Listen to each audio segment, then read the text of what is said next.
On November 3, 1493, a Sunday, Christopher Columbus sighted a mountainous island emerging from the Caribbean Sea. It was his second voyage to the New World. He named the island Domingo after the day of the week. However, the island was already inhabited. The indigenous people, skilled seafarers and fierce warriors called their home Waitukubuli, meaning tall is her body. These were the Kalinago people, often misidentified as Caribs. The Kalinago were not a homogeneous group. They were composed of different groups who had, over centuries, migrated north from the South American mainland. They were organized into independent villages, each with its own chief. Their mastery of the sea and their warrior culture made them a formidable force in the Caribbean. The arrival of Columbus marked a turning point in the history of the Kalinago people, and indeed for the entire Caribbean region. Their encounter with Europeans would forever alter the course of their lives. Little did they know that this chance meeting would eventually bring them to the brink of extinction. From the outset, the relationship between the Kalinago and the Europeans was fraught with tension. The Europeans, driven by a thirst for gold and land, viewed the Kalinago as obstacles to their ambitions.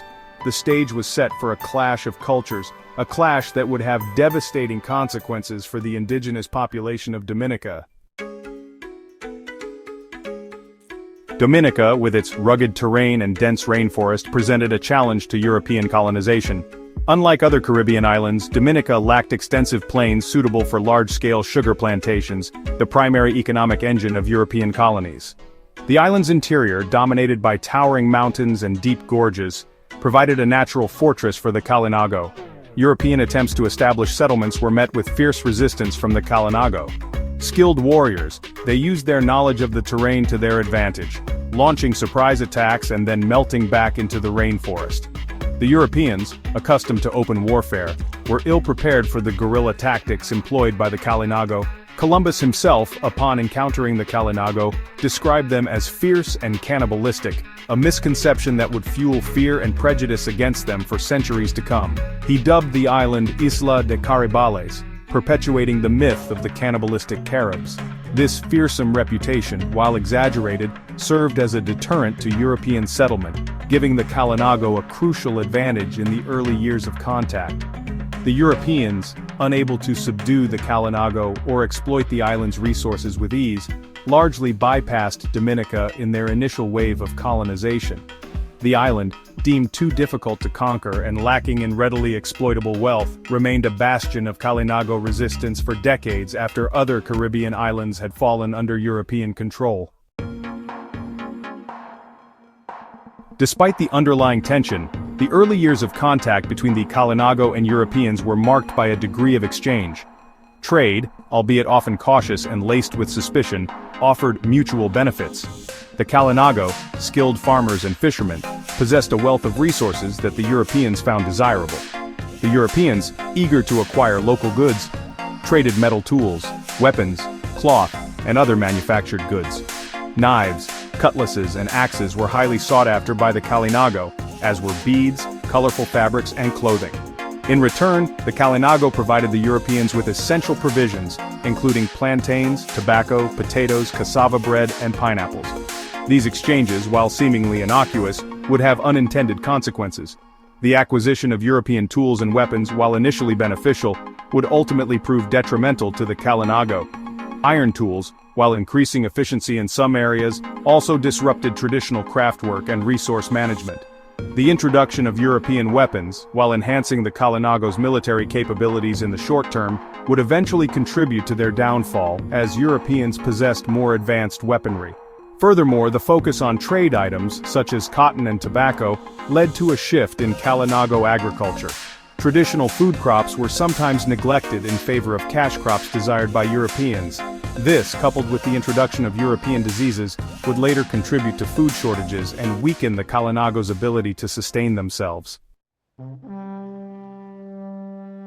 As the 16th century progressed, European interest in Dominica, while initially lukewarm, began to intensify. English and French colonists, eager to establish a foothold in the resource-rich Caribbean, began to eye Dominica with renewed interest. The island's strategic location, situated between the French islands of Guadeloupe and Martinique, made it a desirable prize.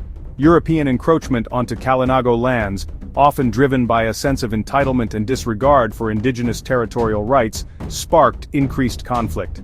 The Kalinago, fiercely protective of their homeland, resisted these intrusions with increasing determination. Skirmishes and raids became more frequent, as did retaliatory attacks on European settlements.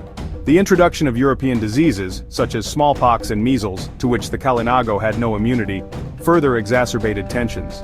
Epidemics ravaged the Kalinago population, decimating their numbers and weakening their ability to resist European encroachment. The Europeans, often unaware of the true cause of these diseases, attributed the epidemics to divine providence, or even to Kalinago witchcraft, fueling further prejudice and mistrust. The growing animosity between the Kalinago and Europeans created a climate of fear and suspicion.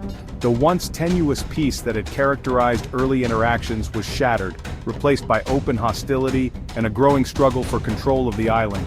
The stage was set for a bloody conflict that would forever shape the destiny of Dominica and its indigenous inhabitants.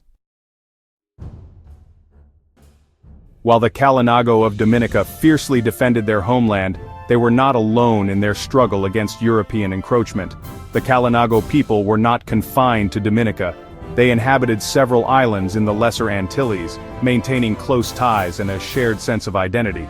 The Kalinago of Dominica received crucial support from their brethren on neighboring islands, particularly those from St. Vincent, St. Lucia, and Grenada. These islands, closer to the South American mainland and less impacted by European colonization in the early years, served as important bases for Kalinago resistance. Warriors from these islands, skilled in seafaring and warfare, frequently sailed to Dominica's aid. They launched daring raids on European settlements, aiming to disrupt the colonizers' activities and discourage further encroachment. These attacks, swift and often ruthless, instilled fear in the hearts of European colonists and provided a much-needed boost to the morale of the Dominica Kalinago. The arrival of Kalinago warriors from other islands highlighted the interconnectedness of the indigenous peoples of the Caribbean. It demonstrated their shared determination to resist European domination and preserve their way of life. The Europeans, facing a united front of indigenous resistance, found their efforts to control Dominica far more challenging than they had anticipated.